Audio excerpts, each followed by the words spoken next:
আসসালামু আলাইকুম everyone, welcome to my channel. আজকের ভিডিওতে আপনাদেরকে আমি দেখাবো গুঁড়া দুধ আর ময়দা দিয়ে রসে ভরপুর গোলাপজাম মিষ্টি তৈরির রেসিপি। তুলতুলে নরম রসে ভরা এই গোলাপজামুন মিষ্টিগুলো মুখে দিলেই কিন্তু মিলিয়ে যাবে। একদম সহজভাবে তৈরি করার চেষ্টা করেছি, আশা করছি আপনাদের কাছে খুবই ভালো লাগবে আর সহজও লাগবে। চলুন তাহলে দেখে নেওয়া যাক এই অমৃত স্বাদের গোলাপজামুন রসগোল্লা তৈরির রেসিপিটি। প্রথমে আমি একটি মিক্সিং বোলে নিয়ে নিচ্ছি 1.5 কাপ গুঁড়ো দুধ। গুঁড়ো দুধটা যেন ফুল ক্রিম হয় সেদিকে লক্ষ্য রাখতে হবে, তাহলে গোলাপজামুনের টেস্টটা ভালো আসবে। এবার নিয়ে নিচ্ছি আমি এখানে 1/2 কাপ ময়দা। এবার দিয়ে দিচ্ছি 1/2 চা চামচ বেকিং পাউডার। এবার সবগুলো শুকনো উপকরণগুলোকে আমি একসঙ্গে খুব ভালোভাবে মিশিয়ে নিচ্ছি। সবকিছু একসঙ্গে ভালোভাবে মেশানো হয়ে গেলে এতে 1 চা চামচ ঘি দিয়ে দিচ্ছি। এবার হাত দিয়ে ঘিয়ের সাথে সবগুলো উপকরণ আবারও মিশিয়ে নিচ্ছি। আমি হাত দিয়ে মিশিয়ে নিচ্ছি, আমার কাছে মনে হয় হাত দিয়ে মেশালে খুব ভালো হয়। এমনভাবে মেশাতে হবে ঘিটা যেন কোথাও দলা পেকে না যায়, সব কিছু যেন একসাথে খুব ভালোভাবে মিশে যেতে পারে।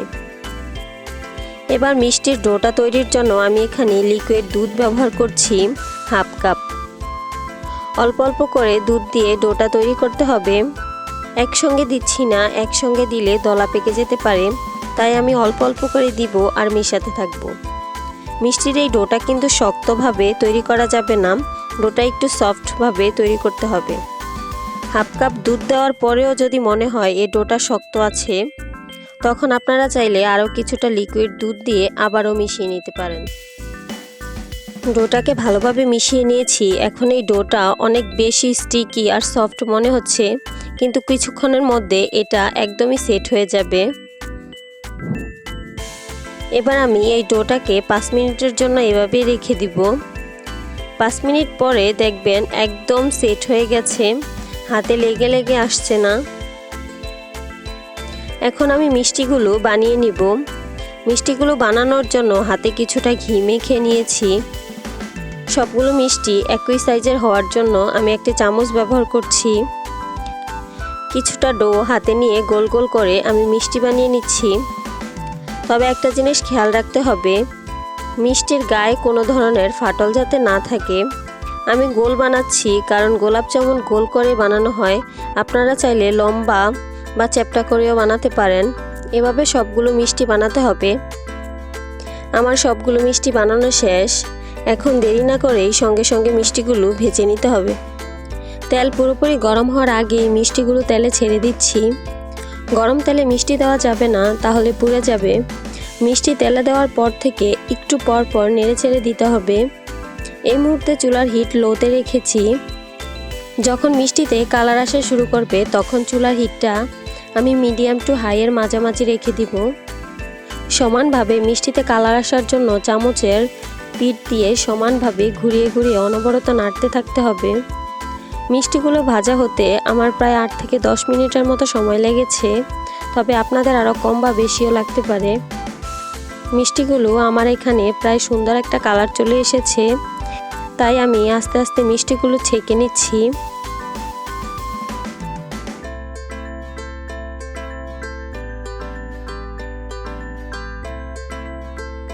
মিষ্টিগুলো ঠান্ডা হওয়ার জন্য একটা ছড়ানো প্লেটে 10 মিনিটের জন্য ছড়িয়ে রেখে দিতে হবে। এবার মিষ্টির জন্য শিরা তৈরি করতে হবে। এবার শিরা তৈরির জন্য চুলায় একটি প্যান বসিয়ে তাতে 1.5 কাপ চিনি দিয়ে দিচ্ছি, 2 কাপ পানি দিয়ে দিচ্ছি।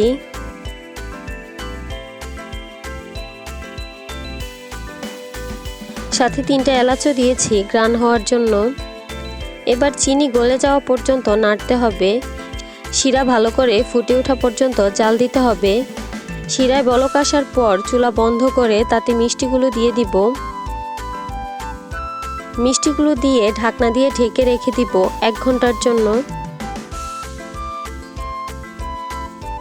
1 ঘন্টা পর দেখুন মিষ্টিগুলো পুরোপুরি রসে ভরে গেছে।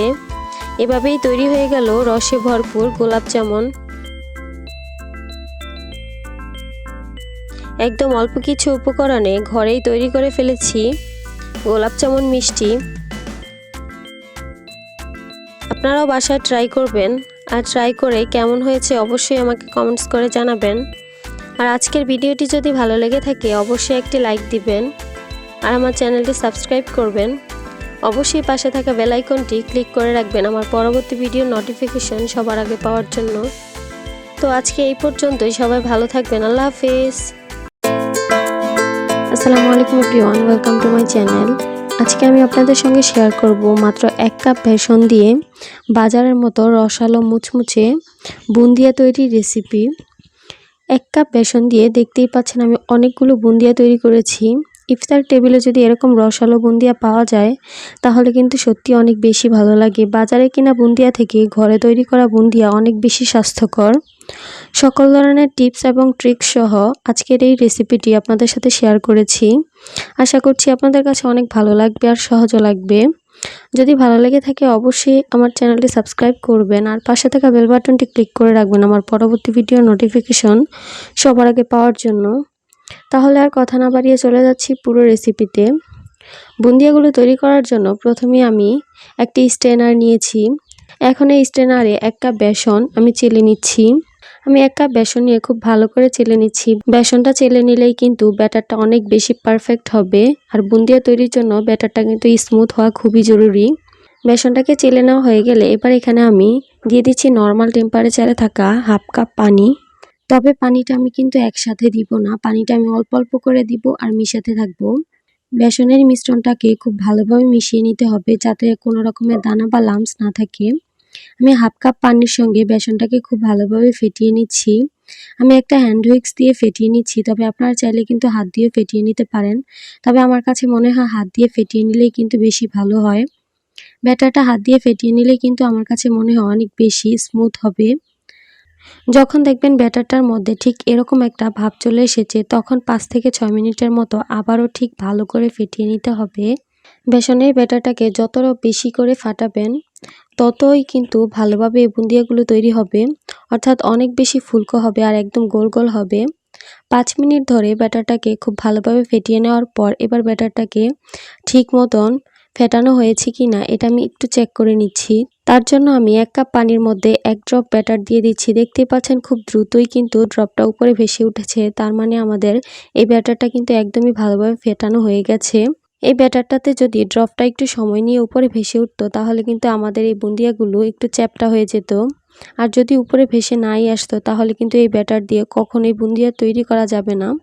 এখন আমার এই ব্যাটারটা একটু ঘন রয়েছে, তাই আমি কিছুটা পানি দিয়ে আবারও ব্যাটারটাকে মিশিয়ে নিচ্ছি।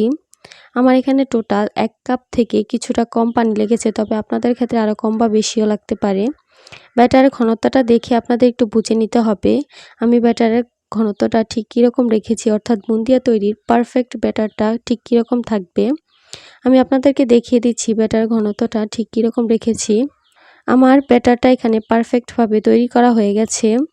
এখন আমি এই ব্যাটারটা থেকে 1 কাপ ব্যাটার একটা বাটিতে নিয়ে নিচ্ছি, কেননা বাজারে আমরা কিন্তু বিভিন্ন রকমের বুন্দিয়া দেখতে পাই। আজকে আমি এখানে 2 রকমের বুন্দিয়া তৈরি করব। আমি 1 কাপ ব্যাটারের মধ্যে দিয়ে দিচ্ছি সামান্য রেড ফুড কালার। ব্যাটারটার সঙ্গে মিশিয়ে নিচ্ছি। আমি এখানে রেড ফুড কালার দিয়েছি, আপনারা চাইলে কিন্তু অন্য যে কোনো কালার ব্যবহার করতে পারেন। তবে এটা কিন্তু একেবারেই অপশনাল, চাইলে বিভিন্ন কালার তৈরি করতে পারেন, আবার চাইলে শুধুমাত্র 1 কালারও তৈরি করতে পারেন। এখন আমি বুন্দিয়া তৈরি করতে চলে যাব। বুন্দিয়াগুলোকে ডুবো তেলে ভাজতে হবে, তাই এখানে আমি পর্যাপ্ত পরিমাণে তেল গরম হতে দিয়েছি। বুন্দিয়া তৈরির একটা টিপস হচ্ছে অবশ্যই তেলটাকে খুব ভালোভাবে গরম করে নিতে হবে। বুন্দিয়ার জন্য আমি এখানে একটা তেলের চামচ নিয়েছি, আমার মনে হয় এরকম তেলের চামচ আপনাদের সবার বাসায় থাকবে। এই তেলের চামচটা দিয়ে আমি আজকে বুন্দিয়াগুলো তৈরি করব। এবার আমি ছিদ্রযুক্ত তেলের চামচের উপরে একটু একটু করে ব্যাটার দিয়ে দিব। তবে তেল আর এই তেলের চামচের মাঝখানে দূরত্ব থাকবে 5 থেকে 6 আঙ্গুলের মতো। ব্যাটারটা এই চামচে দেওয়ার পর কোনোভাবে চামচটা নাড়াচাড়া করা যাবে না। যদি চামচটা নাড়াচাড়া করেন তাহলে কিন্তু বুন্দিয়াগুলো লেজ বের হয়ে যাবে, দেখতে ভালো লাগবে না। যখন দেখবেন আর পড়ছে না তখন এই ব্যাটারটাকে সরিয়ে নিতে হবে। আর প্রতিবারই কিন্তু ব্যাটারটা দেওয়ার আগে চামচটাকে খুব ভালোভাবে পরিষ্কার করে নিতে হবে। তেলটা যেহেতু অনেক বেশি গরম তাই এগুলো ভাজতে খুব একটা বেশি সময় লাগবে না। আমি 1 মিনিটের থেকে আরও কিছুটা কম সময় এগুলোকে ভেজে নিয়েছি, তারপর তেল ঝরিয়ে উঠিয়ে নিচ্ছি। এবার আমি লাল বুন্দিয়াগুলো ভেজে নিব। ঠিক একইভাবে তেলটা খুব ভালোভাবে গরম রাখতে হবে, আর চামচটাও কিন্তু ক্লিন করে নিতে হবে। আর চামচটাকে অবশ্যই নাড়াচাড়া করা যাবে না, তাহলে কিন্তু বুন্দিয়াগুলোতে লেজ বের হয়ে যাবে। আর লাল বুন্দিয়াগুলো অবশ্যই চেষ্টা করবেন আরও কিছুটা কম সময় ভাজার জন্য, কারণ লাল কালারটা কিন্তু বেশি সময় ভাজলে কালারটা নষ্ট হয়ে যাবে। এখন আমি এই বুন্দিয়াগুলোকে তেল ঝরিয়ে উঠিয়ে নিচ্ছি। দেখতে পাচ্ছেন মাশাআল্লাহ একদম খুব সুন্দর মুক্তদানার মতো হয়েছে বুন্দিয়াগুলো।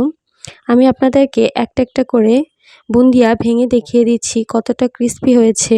কারণ বুন্দিয়াগুলো যদি ক্রিস্পি না হয় তাহলে কিন্তু বুন্দিয়ার ভিতরে একদমই পারফেক্টভাবে তৈরি করা হয়েছে এই বুন্দিয়াগুলোকে।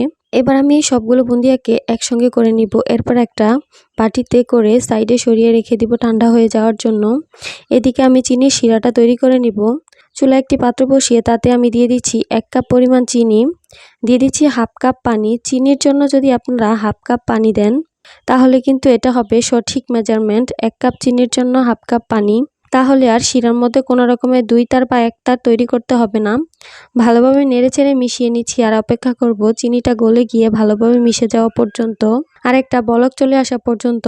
বলক চলে আসার পর কিন্তু এই শিরাটাকে আর জাল করা যাবে না।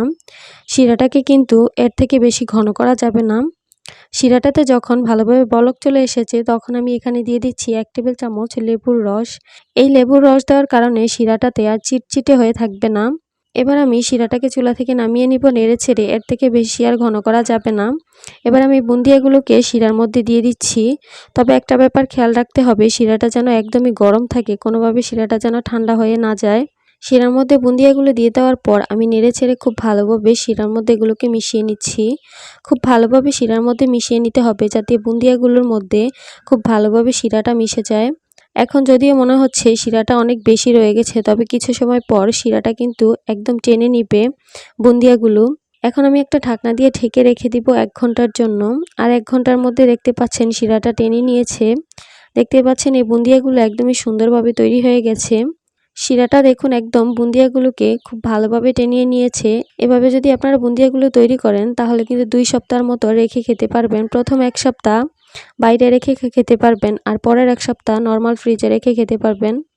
আশা করছি আমার আজকের এই সহজ রেসিপিটি আপনাদের কাছে অনেক ভালো লাগবে আর সহজও লাগবে। আশা করছি অনেক কাজেও আসবে এই রমজান মাসে। যদি ভালো লাগে থাকে অবশ্যই আমার চ্যানেলটি সাবস্ক্রাইব করবেন আর পাশে থাকা বেল বাটনটি ক্লিক